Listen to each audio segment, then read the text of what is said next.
Now, this one, it's called White Diamond. Ooh. That's another one of Kirsty Allsop's bridesmaids. Did you have a drink before you came on?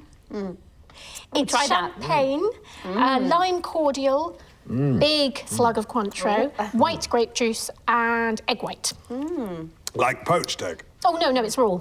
For God's sake, Rosie. What? You can't eat raw egg. It's a raw egg, No, Rosie. it's a common ingredient. Sorry, just a disclaimer, please don't try this at home. Rosie's attempted it here, but in controlled conditions with first aiders on hand. Please cook your eggs. Be safe. Be egg safe. Rosie, let me pick your brain. Because me and my mum, we always go to Queen's for the tennis. Like this one. The first cocktail afternoon of the summer. What would you make for that? It'd have to be a rosemary champagne fizz. So gin, grapefruit and champagne. It's English, it's fun, it's summer. Those are the new cocktails, but what about the classics? Rosie, what do you think is the most popular cocktail in Britain? Espresso martini. Alan, what do you think? Mine's gone blank. Shandy. Well, we hit the streets of Nottingham to find out which came out on top. And we're off. That was great. Oh, really, it's okay. Smells of stuffing. Oh, it's you. Just to say, I've looked into the annual reports.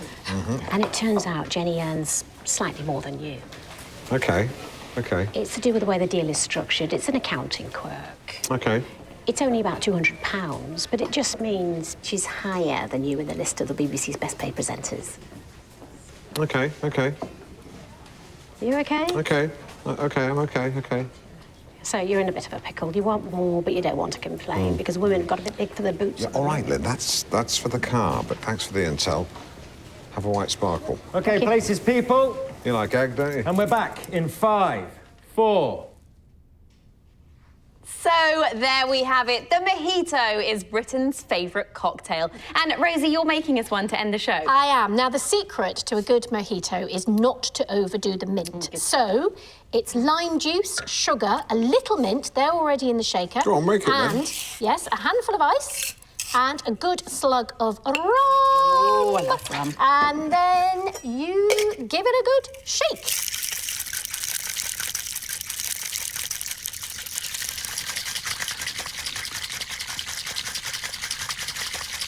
Stop looking at me.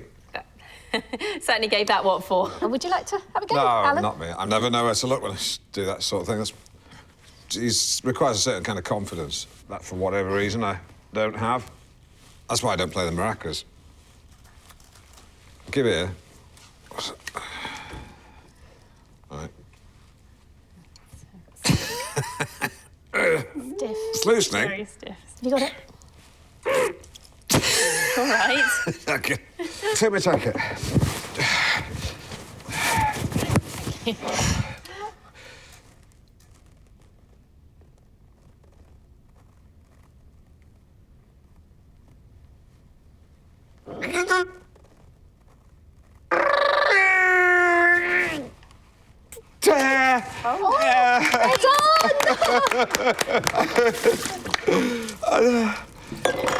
I don't know why I did that. Rosie, thank you very much for joining us. That was great. It was great. It was really great. What are you doing with my jacket?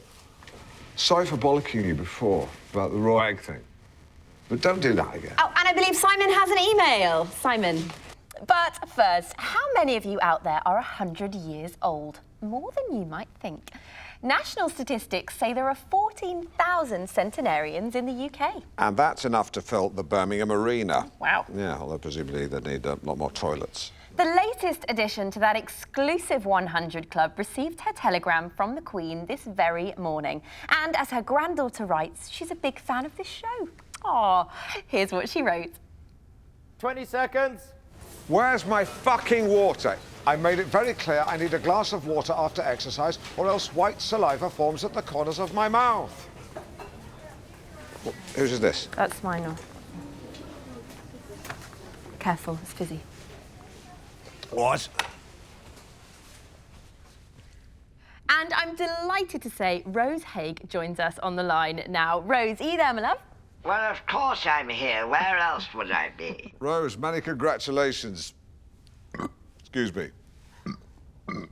Congratulations. Hello?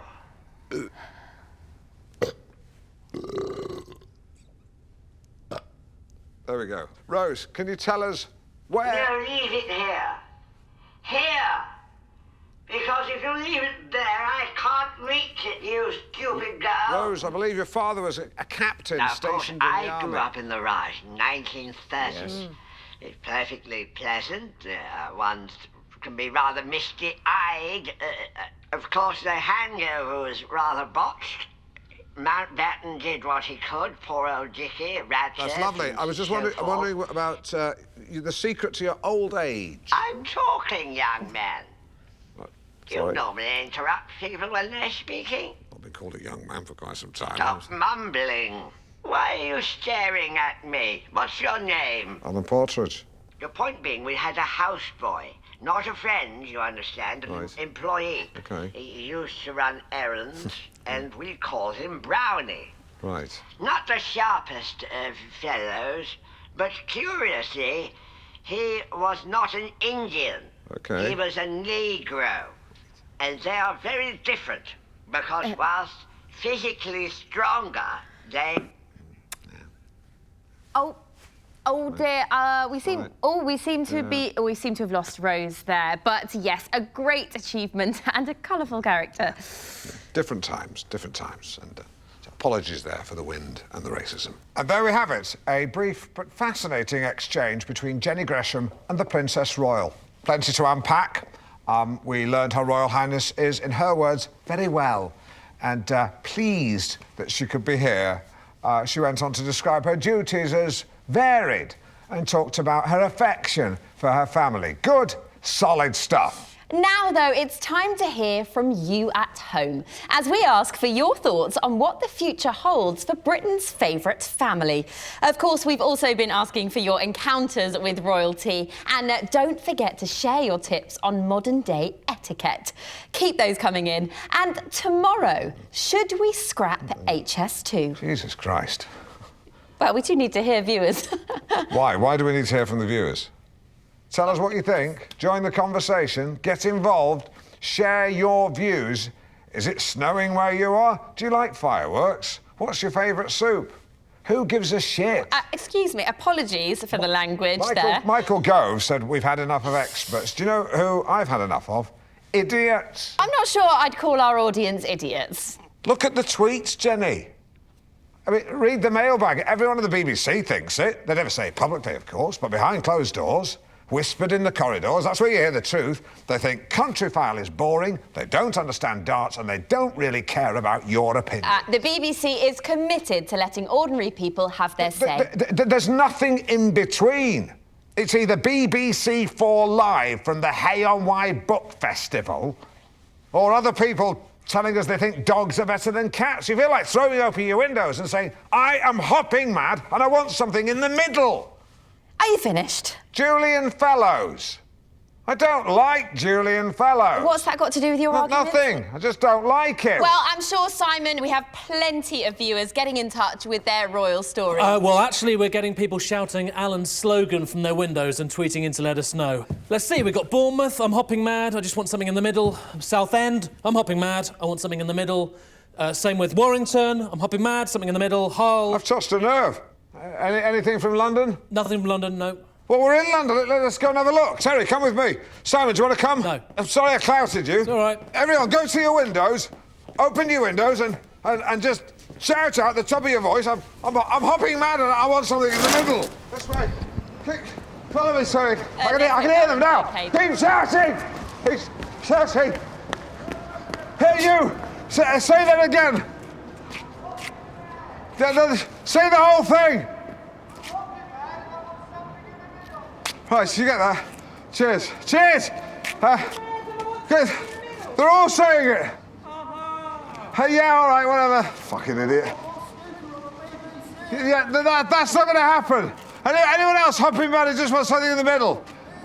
No, we can't count you twice. Anyone else?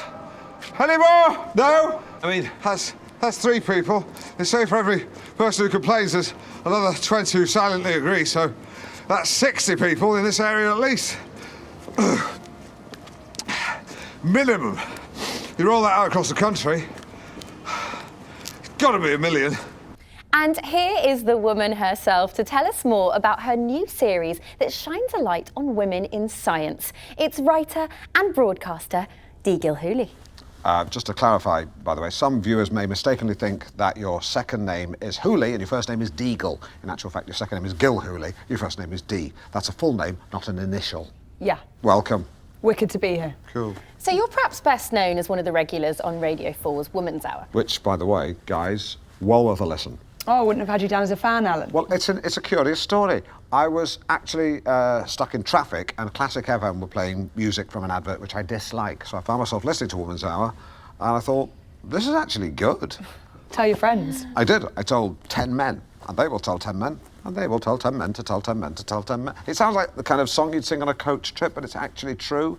Now, your radio series focuses on trailblazers and groundbreakers in the field of science. Bang on, yeah. It's a chance for some brilliant, lesser-known women to have their stories told, you know what I mean? So, with all due respect to your Ada Lovelaces or Rosalind Franklins, we're going to be looking at women under the bonnet, as it were, the fuel in the turbocharger.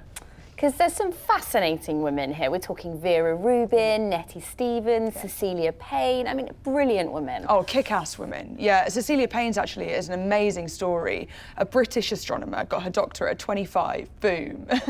And she wrote a paper on the composition of the stars, but was persuaded not to publish it by her colleague Henry Norris Russell. Years later, her findings were published and credited to, you've guessed it, Henry Norris Russell? Bingo. You still with us, Alan? Yeah. See, I'm sorry to... Actually, it makes me physically sick to say this, but I was miles away. Which shows this is a real problem within men, isn't it? What I will say, the purposes of clarification, is you don't put fuel in a turbocharger.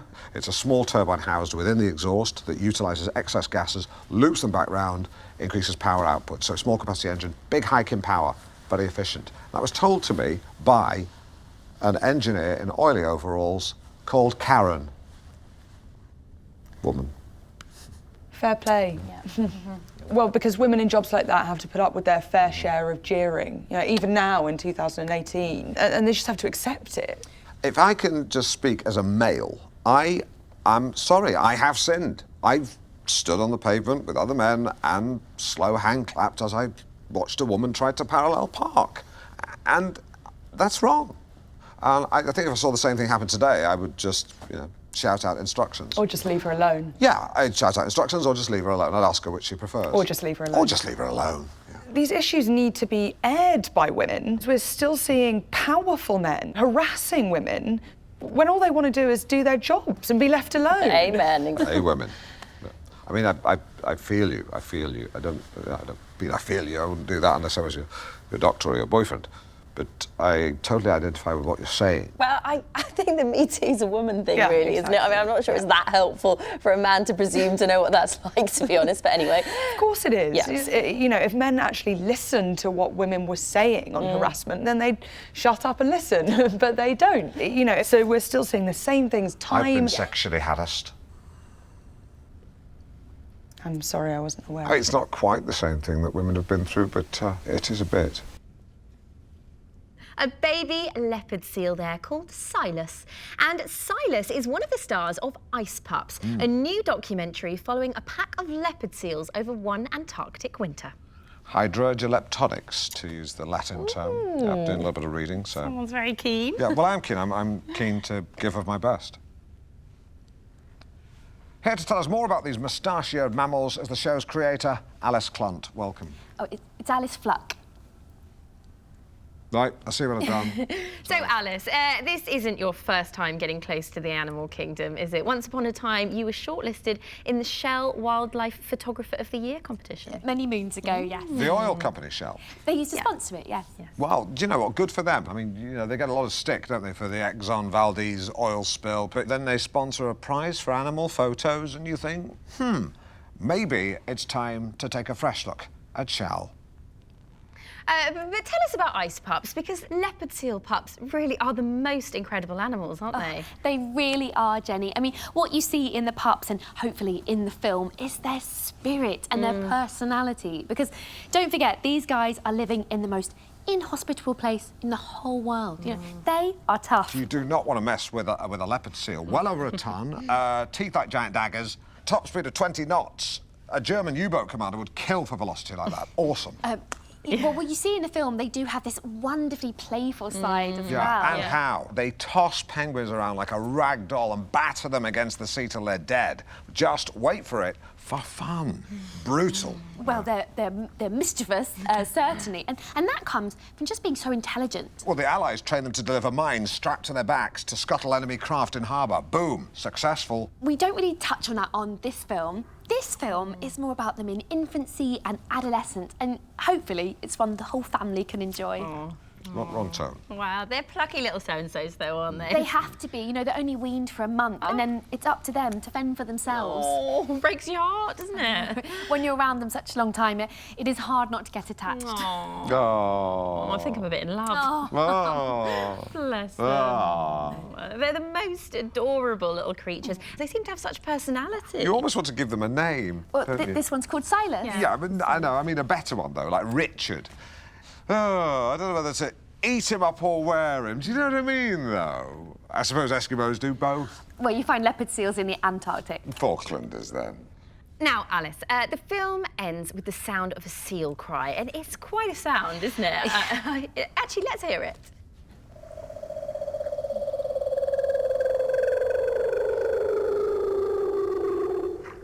It's not a sound you forget. No. When I heard that, I had an overwhelming sense of Gary Newman. And you know the other musician I was thinking of? Don't know why. Seal. I do know why. It almost sounds sort of philosophical, doesn't it? I don't think that's the right word, Jenny. I think it's remindful. It reminded me of my granddad. Did it? Yeah. He made funny noises and he had whiskers and he liked fish. He was a smashing granddad. One of my earliest memories, actually, is him taking me to the fun fair, me asking for a candy floss, and then eventually he gave in and got me one, and took me home, said goodbye, but left his hat. And when I ran to the bus stop, he wasn't there. And I saw he was walking up the hill. That's when I realised he'd spent his bus fare on my candy floss. Grandad Graham. Grandad. And you can see the whole of Alice's film on BBC One tomorrow night. Alice Clunt. Fluck. Fluck. Thank you very much for joining us. Now, mention our American cousins, and most people think weaponry, donuts, racism, and brown paper shopping bags with no handles. What's all that about? Oh dear, I thought you were having a stroke there. But there's much more to America than that. Time for New SA, our first regular update on the state of the states. We're joined by our very own Ruth Duggan for a segment as American as Mum's apple pie. thought you were having and a stroke. who doesn't love Mum's apple pie? Well, sure I would. I've not met your mum, but I imagine a kind of Nanette Newman type, crimping crusts and cutting out love hearts from excess pastry to plonk on the top of the pie lid. Something like that. What about your mum's? Well, I love my mum, but I have to say she made bad pies. And even though she loved me, she managed to make a pie without putting any love into it whatsoever. So, yeah, just chopped apples, pastry, lots of brown sugar, but, as I say, no love. But Ruth, I bet you loved your mum's apple pie. First up, police raid a house in Cleveland and find 4 dead men in a septic tank. Not the kind of story anyone likes. I do, actually. I love anything like that. Right. Absolutely delicious. Yeah, right, you mean the apple pie. And the same, though, Ruth. All the pastry turns into a fat back. Well, quite. It's been described as a truly gruesome sight. What? A vision of hell. Dismembered limbs from as many right. as... I think you've got a bit of delay on the line. A delay on the line. Copycat. So I'll just try and soldier on as best... Sorry, I didn't quite catch that. It's all right. I was just saying the same thing as you said. I should just try and push on and assume that you can hear... Yep, go ahead, Alan. No, you go ahead. Shall you I go continue? ahead. So you I'll go try- ahead. I didn't You quite go catch- ahead. It's like trying to have a chat on a webcam with someone in the Philippines. Or bloody anywhere in the world. Yes. Sorry, after you. Ruth, stop talking. We're starting again. Nod when you get this. Now, Ruth, hello. Hello. Good. Do you like your mum's apple pie? Yes. And I believe the police have found the remains of 4 dead men in a house in Cleveland. Yes, that's right. Well, tell us about it and give us a long answer so we don't have to keep going back and forth. Now? Yes, now. I should knock on the side of your box. Well, Ignore as the I said, box thing. it's a grisly discovery. And while the identities of the men haven't been Sorry, the side of my box? The owner of the house has been named locally as 51-year-old Brian Crilly, now the subject of a full-scale manhunt. Well, Ruth, I think we'll leave it there for today. Thank you. You're welcome, Jenny. Let you go and enjoy the sunshine. Too hot for me, I'm afraid. You back with us next week? The week after. See you then. Bye-bye. Ruth Duggan there, and apologies if there were any technical glitches. I think we got it sorted out in the end.